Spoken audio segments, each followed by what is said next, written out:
Hi everyone, welcome back to the MedBee blog channel.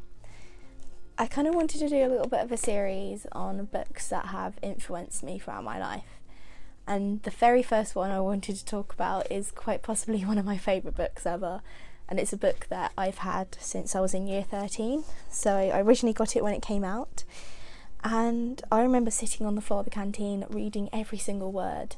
I just couldn't put it down. And this book is Do No Harm. It's by Henry Marsh, and my copy's quite old and came from Amazon, so it's quite worn out at the sides, but this book it's influenced me so much because I always knew I wanted to study medicine. I always knew I liked brains, but I never really thought of myself as going into neuro or going into neurosurgery. But this book changed it all. It's so brutally honest, and the detail of the operations that he produces, it's just, you can almost picture being there. One of my favourite parts is when he talks about operating on an aneurysm. So aneurysms are balloonings off an artery. So if you imagine the artery is kind of like this, the aneurysm will be like this. And these are potentially dangerous because you can die from them if they burst. So a classic one is a burst aneurysm in the brain, and it presents as a thunderclap headache, which is a headache that comes on suddenly, and it's the worst headache you've ever had in your life. And if it's not sorted, there's a very high mortality rate. So if you can catch the aneurysm before it bursts, it's brilliant. Now, modern technology has meant that a lot of these aneurysms aren't clipped by neurosurgeons anymore, and they're done by neuroradiology, so neurointerventional radiology, and they're coiled. But this one was particularly troublesome, and it was done on a patient who came in with a headache, but it wasn't due to this aneurysm. They didn't know what the cause was, but this was just found by coincidence. So they're going to clip it. So this poor woman is on a table, head's open, and he's let his junior go in to clip the aneurysm, and this is kind of normal protocol because obviously you do need to train the juniors because you can't just do every single operation yourself throughout your life, which would be amazing, but that's not how it works. So he was noticing that his junior was taking a while to clip this aneurysm, and he was getting a bit frustrated, and he was like, "I'll move over, I'll do it. And he's gone in with the aneurysm kind of deposited tool and has gone to like open the aneurysm clips, and the aneurysm clips are closed like this, and there's like a spring here which means that their resting position will be tightly shut, and the tool kind of opens the clip to enable you to put it over the aneurysm and then shut it, and this tool just wasn't opening this clip, and he's like, it's not doing it, and then the junior's like, what was doing it for me? Which obviously he was quite disappointed that he couldn't do the operation because of the fault of the equipment and not because of him. And so Marsh said, okay, right, pass me another retractor, we're going to do this. Went to try it again, and this time the clip opened, so it was fine, and he put the clip on the aneurysm, which was fine, and then it wouldn't shut. So this tool was just like clip this aneurysm. Oh no, it did shut, but it wouldn't release the clip. So currently he has an aneurysm, which is a very weak structure, caught between this aneurysm clip. And he's sitting there like, if I let this go, it could burst, because obviously we've just disrupted the walls of the aneurysm. What do I do? So he's decided to chance it, because obviously you can't just leave this equipment in there. And as he's opened it up, the aneurysm's kind of refilled, and thankfully it didn't burst. And he like chucks the equipment across the room. And I think this was probably one of the funniest parts to read. And so we got a new one, put it in, and again this one's gone in, it's open, close, and it's fine, it released. And as he's checking his aneurysm, he realises that it's not being clipped just enough, and he kind of really does need to reposition the clip. And this also presents the same dangers as last time, so this aneurysm now has been emptied and refilled about twice.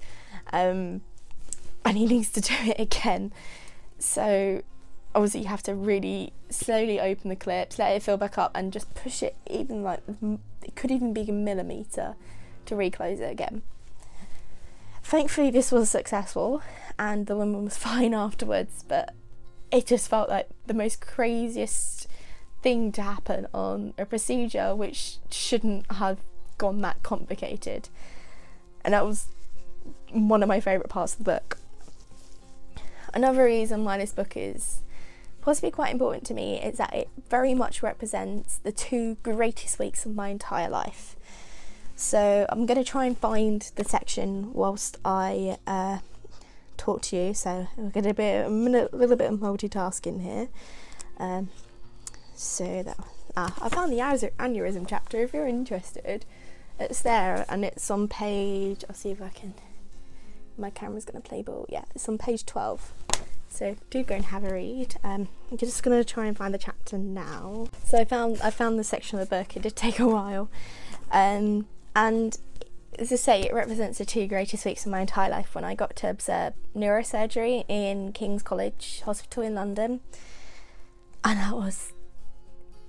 it was just amazing. Like, the first time you ever see the brain being exposed from the dura mater is incredible, and this one had quite a high pressure within the brain, so it was kind of bulging out of the a hole left by the craniotomy. So it was amazing. But I'm not going to geek out too much, because the consultant who I was shadowing actually, it was a very chance happening that my aunt kind of met him, and she was like, oh, my niece wants to go into medicine, and I managed to secure this work experience of him. And we were just chatting one day about where he trained, and he was like, oh, I originally was at St George's and then I came over to here.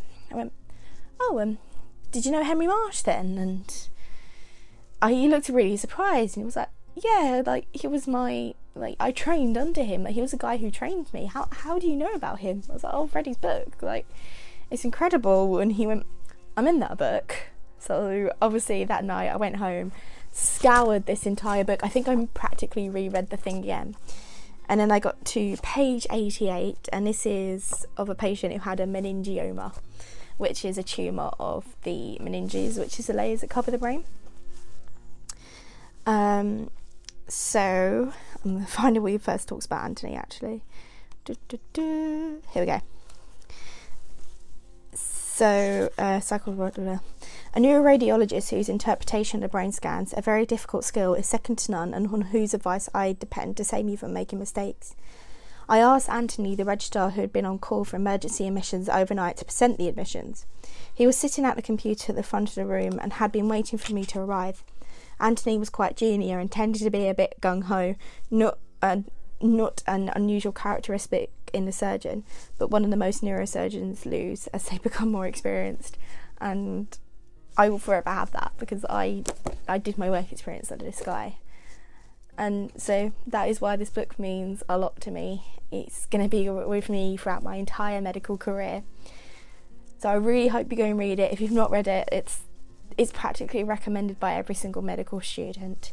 So yeah, it's called Do No Harm, Stories of Life, Death and Brain Surgery by Mr. Henry Marsh. I'm not 100% sure if the book cover's changed, but it's definitely worth a read. You can get them on Amazon. And then this is a lovely picture of Henry Marsh at the back, who I've yet to meet, because he was in London before Christmas and I wanted to go, but I was at the hospital doing my anatomy work, and then he was meant to be at Neurosurgery Careers Conference that I went to, but he wasn't there because he was ill.